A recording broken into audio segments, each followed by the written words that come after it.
Imagine a world where the sky was a mystery, the oceans endless, and no one knew where life came from.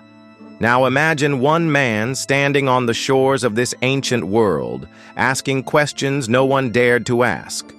Who are we? Where did we come from? How did it all begin? Welcome to the story of Anaximander, an ancient mind who, 2,500 years ago, glimpsed the outlines of evolution and the vastness of the cosmos. A time traveler of thought, his insights were centuries ahead of his age. Stay with me, because once you hear what he discovered, you'll never see the world the same again. The setting?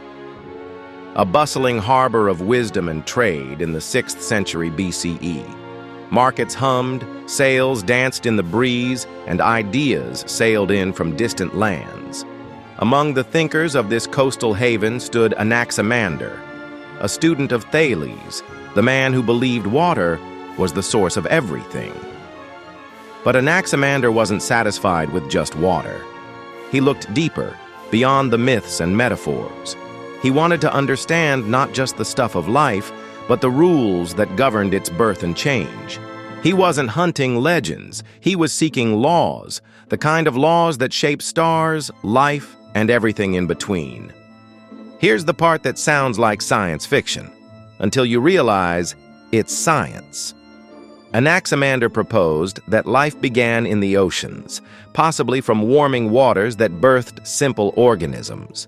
He imagined that over time, these primitive forms adapted, morphed, and eventually gave rise to land-dwelling creatures. Humans, he thought, came later, descendants of aquatic ancestors.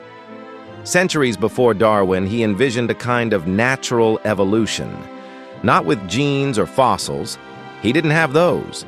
He had something else. The power of observation.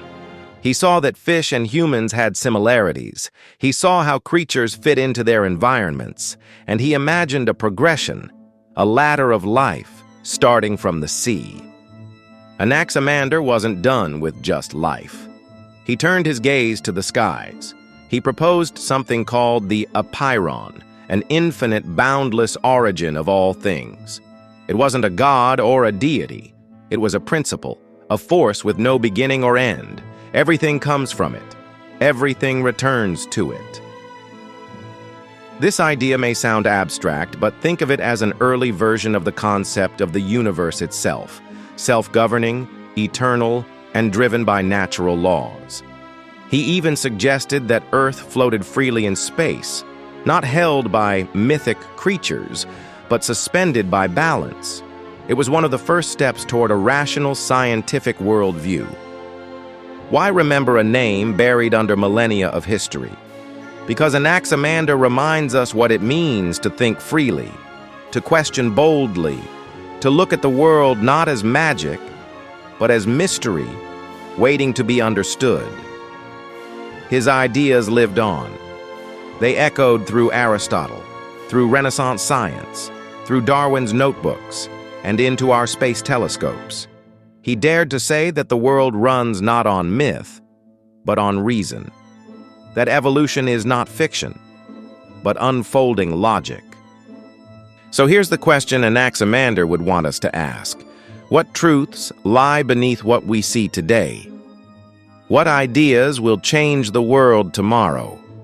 If this journey into ancient wisdom lit a spark in you, show your support by liking this video. Subscribe for more hidden stories of minds that moved history. And drop a comment. What's one mystery you think humanity still needs to solve? Until next time, stay curious and keep unraveling the puzzle.